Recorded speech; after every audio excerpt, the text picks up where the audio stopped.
Good afternoon everyone. Hello, हाय, मैं गीता। चलिए आज आप लोगों को फिर मैं प्राणिज रेशे में कल पढ़े थे हम ऊन के बारे में, आज पढ़ेंगे हम रेशम के बारे में। प्राणी रेशे में दो होते हैं, एक ऊन और रेशम। आज उसके बारे में जानेंगे, रेशम के बारे में। रेशम को हम इंग्लिश में क्या बोलते हैं? सिल्क बोलते हैं। रेशम के कीड़ों को सिल्कवर्म कहते हैं।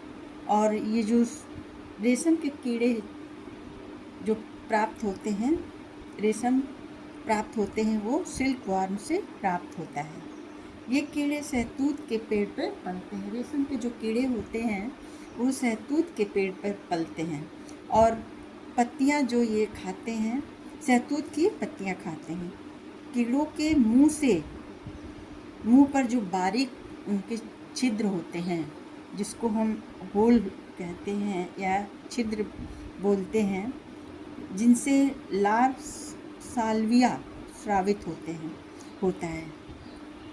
इस लार रूपी पदार्थ को कीड़े अपने चारों ओर लपेट लेते हैं। वायु के संपर्क में आकर लार जो है सूख जाते हैं।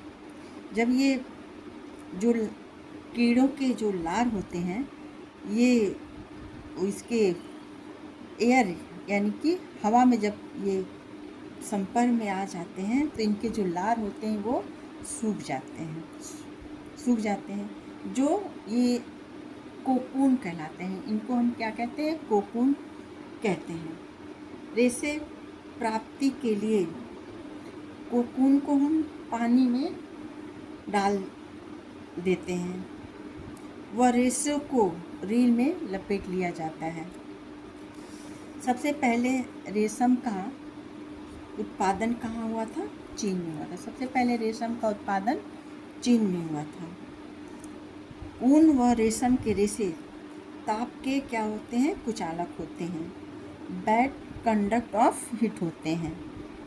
अतः ये ठंड के मौसम के लिए उपयुक्त होते हैं, क्योंकि इनमें हवा भरी रहती है जो शरीर की ऊष्मा को बाहर जाने नहीं देती तथा बाहर की सर्द हवा को शरीर में घुसने नहीं देती है। ये रहा हमारे प्राणी रेशे में रेशम के बारे में। अब पढ़ेंगे हम खनिज रेशे। खनिज रेशे को मिनरल्स फाइबर कहते हैं। खनिज रेशे में निम्न रेशे आते हैं जिनका उपयोग वस्त्रों को सुसज्जित करने में सर्वाधिक उपयोग होता है। पहला है चांदी, सिल्वर। पहला क्या है इसमें? चांदी।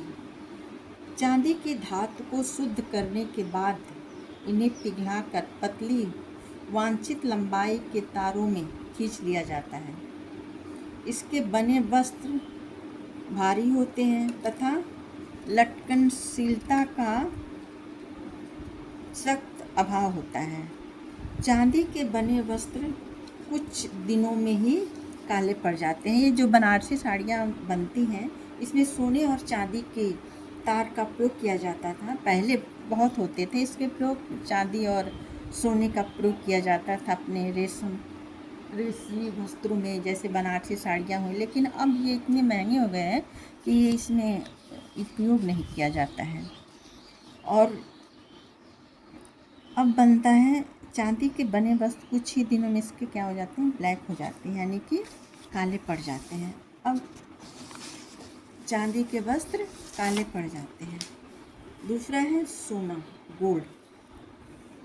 सोने के वस्त्र काफ़ी महंगे होते हैं।